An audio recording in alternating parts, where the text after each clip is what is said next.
বাংলাদেশ ভারত টানাপোড়েনের মধ্যেই চাঁপাইনবাবগঞ্জ সীমান্তে বাংলাদেশি ও ভারতীয়দের মধ্যে সংঘর্ষের ঘটনা ঘটেছে। শনিবার চাঁপাইনবাবগঞ্জের কিরণগঞ্জ সীমান্তে ভারতীয় ও বাংলাদেশিদের মধ্যে এই সংঘর্ষের ঘটনা ঘটে। বেলা 11টার দিকে এই ঘটনা ঘটে বলে জানাচ্ছে স্থানীয়রা। এ সময় সীমান্তের উভয় পাশে অতিরিক্ত বিজিবি, বিএসএফ মোতায়েন করা হয়। ভারতীয়রা বাংলাদেশে অনুপ্রবেশ করে বেশ কিছু গাছ কেটে ফেলে। এ সময় বাংলাদেশি নাগরিকরা প্রতিরোধ গড়ে তোলে। স্থানীয়রা জানান, ভারতীয়রা সীমান্তের কাঁটাতারের বেড়ার পাশে গাছ কাটতে গেলে বাংলাদেশিদের সঙ্গে বাকবিতণ্ডা হয়। এক পর্যায়ে দুই পক্ষের মধ্যে বাধে সংঘর্ষ। পরে এতে বিজিবি ও বিএসএফকেও হস্তক্ষেপ করতে দেখা যায়। সামাজিক যোগাযোগ মাধ্যমে ছড়িয়ে পড়া ছবিতে সীমান্তে তুমুল উত্তেজনার চিত্র দেখা গেছে। কয়েকদিন ধরেই বাংলাদেশ ভারত সীমান্তে ভারতীয় সীমান্তরক্ষী বাহিনীর অবৈধভাবে বেড়া নির্মাণের ঘটনায় উত্তেজনা চলছে। শিবগঞ্জ সীমান্তে গেল সপ্তাহেই এই নিয়ে ব্যাপক উত্তেজনা দেখা দেয়। এ সময় সীমান্তে মুখোমুখি অবস্থানে চলে আসে দুই দেশের সীমান্তরক্ষী বাহিনী। পরে বিজিবি ও বিএসএফ এর সাথে সীমান্তে অবস্থান নেন দুই দেশের স্থানীয়রাও। উত্তেজনার এক পর্যায়ে পতাকা বৈঠকে বসে দুই বাহিনী। তবে সংকট না কাটায় সীমান্তে অতিরিক্ত বিজিবি মোতায়েন করা হয়।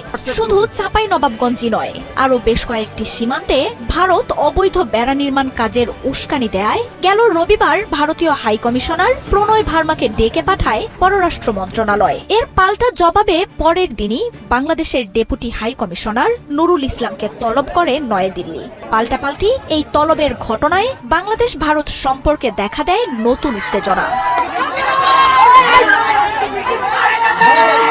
ভারতের রাষ্ট্রদূতের সাথে বৈঠকে সীমান্তে বিএসএফ এর উস্কানিমূলক কর্মকাণ্ডের বিষয়ে উদ্বেগ জানানো হয়। বারবার অঙ্গীকার দিয়েও ভারত সীমান্ত হত্যা অব্যাহত রাখায় জানানো হয় অসন্তোষ। সীমান্তে উত্তেজনা বাড়ে এমন কোনো উস্কানি না দিতে দিল্লিকে পরামর্শ দেয়া হয়। পররাষ্ট্র মন্ত্রণালয় থেকে বের হয়ে ভারতীয় হাই কমিশনার জানান, সীমান্ত নিরাপত্তা ও বেড়া নিয়ে দুই দেশের ভালো বোঝাপড়া রয়েছে। এছাড়াও সীমান্তে অপরাধ, মানব পাচার এবং চোরাচালান বন্ধে ভারতের পক্ষ থেকে বেড়া নির্মাণ কাজ হাতে নিয়েছে বলে তুলে ধরেন প্রণয় ভার্মা।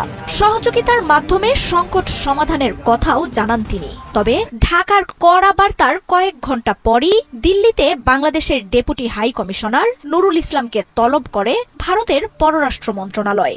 সোমবার দুপুরে দিল্লি প্রশাসনের সাথে বৈঠক করেন তিনি। বাংলাদেশের সাথে ভারতের রয়েছে 4096 কিলোমিটারের দীর্ঘ এক সীমান্ত। এর মধ্যে পশ্চিমবঙ্গের সঙ্গে থাকা 2200 কিলোমিটার সীমান্তের 20% কোনো প্রাচীর নেই। আগস্টে আওয়ামী লীগ সরকারের পতনের পর শেখ হাসিনাকে আশ্রয় দেয়া সহ নানা ইস্যুতে ভারতের সাথে বাংলাদেশের সম্পর্কের টানাপোড়েন শুরু হয়।